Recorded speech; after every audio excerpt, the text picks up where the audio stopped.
આપણે સૌ જાણતા હોઈએ છીએ કે લાગણીઓ શું હોય છે. આપણે ઘણીવાર એવું સાંભળ્યું પણ હશે કે કોઈએ એવરેસ્ટ સર કરી લીધો. પણ સાહેબ, એક વાત મારે આજે કહેવી છે કે એવરેસ્ટ સર કરવા વાળા ઘણા બધા મળી જશે, પણ જેને લાગણીઓના ડુંગરો સર કર્યા છે ને, એવી દુનિયાની એક અજાયબી, એટલે હું એનું નામ દીકરી આપું છું.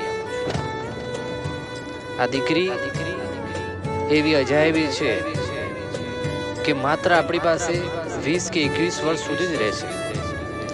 20 કે 21 વર્ષ પછી એ પોતાનું બાળપણનું ઘર, પોતે જ્યાં રમી છે એ ઓરડાઓ, એ ગલીઓ, એની લાગણીઓ છોડીને પારકા ઘરે જશે.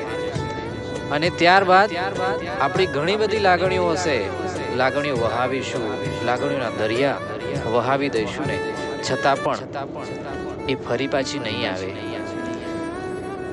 એનું કારણ કે તે ત્યાં પણ એના સંબંધોમાં, એના પરિવારમાં જકડાયેલી છે. એનું પણ મન છે, છતાં પણ એના પરિવારની જવાબદારી આગળ તમારી લાગણીઓ શેષ માત્ર રહી જશે. એટલે મારી આપ સૌને વિનંતી કે આપણી લાડકડીને એક પિતા તરીકે, એક ભાઈ તરીકે આપણે જેટલા લાડ કોડ આપવાના છે તે છે ત્યાં સુધી આપો. એને સહેજ પણ ઓરતા આવવા ના દેતા.